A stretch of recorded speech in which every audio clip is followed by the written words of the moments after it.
આકાશવાણી અમદાવાદ વડોદરા. હવે સાંભળશો સાબરકાંઠા જિલ્લાનો સમાચાર પત્ર. લેખક યોગેશ સથવારા. સાબરકાંઠા જિલ્લામાં 40થી વધુ ડિગ્રીનું તાપમાન જતું રહે છે અને ગરમીના કારણે જિલ્લાના ઈડર, ખેડબ્રહ્મા, હિંમતનગર સહિતના રોડ બપોરે સુમસાન જોવા મળી રહ્યા છે. લોકો પણ ગરમીથી બચવા ઠંડા પીણા અને ઠંડકવાળી જગ્યાનો સહારો લઈ રહ્યા છે. જિલ્લામાં ગરમીની શરૂઆતને લઈને શેરડીના રસ, બરફના ગોળા, લીંબુ શરબતની લારીઓ ઠેર ઠેર જોવા મળી રહી છે. જિલ્લાના પ્રસિદ્ધ યાત્રાધામ ખેડબ્રહ્મા ખાતે અંબાજી માતાના મંદિરે ચૈત્રી નવરાત્રીનો મંગલમય પ્રારંભ થયો છે. પ્રથમ નોરતે સવારે શુભ મુહૂર્તમાં ઘટ સ્થાપન વિધિ સંપન્ન થઈ હતી. નવરાત્રી પર્વને લઈને મંદિર પરિસરને રંગબેરંગી રોશનીથી શણગારવામાં આવ્યું છે. નવરાત્રીને લઈ અત્યારે મંદિરમાં ભક્તોની ભારે ભીડ જોવા મળી રહી છે.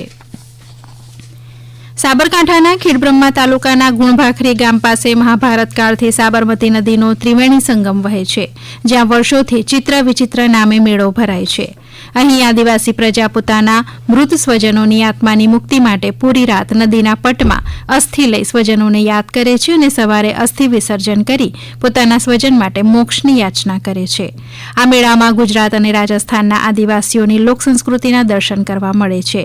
લોકવાયકા મુજબ ભીષ્મના સાવકાભાઈ હસ્તિનાપુરના રાજા શાંતનુના 2 કુંવરો ચિત્ર અને વિચિત્ર વીર્ય આ જગ્યાએ આવીને પારસ પીપળાના ઝાડના થડના પોલાણમાં પ્રવેશીને આગ સળગાવી હોમાઈ ગયા હતા. તેમના નામ ઉપરથી આ સ્થળનું ચિત્ર વિચિત્ર મહાદેવ નામ પડ્યું હોવાની દંતકથા છે. સાબરકાંઠા જિલ્લામાં ઘઉંનું વાવેતર સારું થાય છે. જિલ્લાના માર્કેટમાં નવા ઘઉંની આવક શરૂ થઈ છે અને જિલ્લાના વિવિધ યાર્ડમાં ઘઉંની આવક થઈ રહી છે.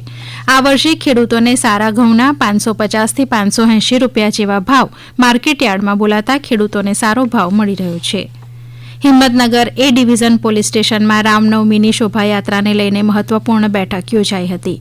જિલ્લા પોલીસ વડા વિજય પટેલની અધ્યક્ષતામાં યોજાયેલી શાંતિ સમિતિની બેઠકમાં વિવિધ સમાજના આગેવાનોએ ભાગ લીધો હતો. ચૈત્રી નવરાત્રીના 9મના દિવસે યોજાનારી રામનવમી શોભાયાત્રાને લઈને આ બેઠકનું આયોજન કરવામાં આવ્યું હતું. બેઠકમાં એ ડિવિઝન અને બી ડિવિઝન પોલીસ સ્ટેશન વિસ્તારના તમામ સમાજના આગેવાનો પણ હાજર રહ્યા હતા. કેન્દ્ર સરકાર દ્વારા દેશવાસીઓને સલામત મુસાફરી માટે ટ્રેન સેવાને વધુ પ્રાધાન્ય અપાઈ રહ્યું છે. ત્યારે વર્ષોથી અગમ્ય કારણોસર સાબરકાંઠા અરવલ્લીને ખૂબ જ ઓછી ટ્રેન સેવાનો લાભ મળ્યો હતો. તાજેતરમાં નોર્થ સેન્ટ્રલ રેલવે દ્વારા ગુજરાતના અસારવા અમદાવાદથી ઉત્તર પ્રદેશ સુધીની મુસાફરી માટે 2 નવી ટ્રેન શરૂ કરવાનો નિર્ણય લેવાયો છે. તેનો સીધો લાભ હિંમતનગર સહિત અન્ય સ્થળે રહેતા સાબરકાંઠા અને અરવલ્લી જિલ્લાના નાગરિકોને મળશે. રેલવે દ્વારા હિંમતનગર જંકશનથી વધુ 2 ટ્રેનોની ફાળવણી કરાઈ છે, જે અંતર્ગત 2 નવી ટ્રેન 1 એપ્રિલથી 1 જુલાઈ સુધી ચાલશે અને ત્યારબાદ જો ટ્રેનોમાં મુસાફરોનું ભારણ વધુ રહેશે તો રેલવે તંત્ર દ્વારા આ ટ્રેનોને દૈનિક ચલાવવા માટે વિચારાશે.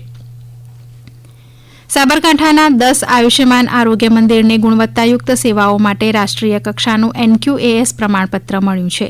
સાબરકાંઠામાં કુલ 27 પ્રાથમિક આરોગ્ય કેન્દ્ર, 1 સબ ડિસ્ટ્રિક્ટ હોસ્પિટલ અને 1 UPHC, 58 આયુષ્યમાન આરોગ્ય મંદિર, સબ સેન્ટર મળી કુલ 87 આરોગ્ય સંસ્થાઓને રાષ્ટ્રીય કક્ષાના પ્રમાણપત્ર મળ્યા છે, જેમાં 16 સંસ્થાઓએ 95થી વધુનો સ્કોર પ્રાપ્ત કર્યો છે.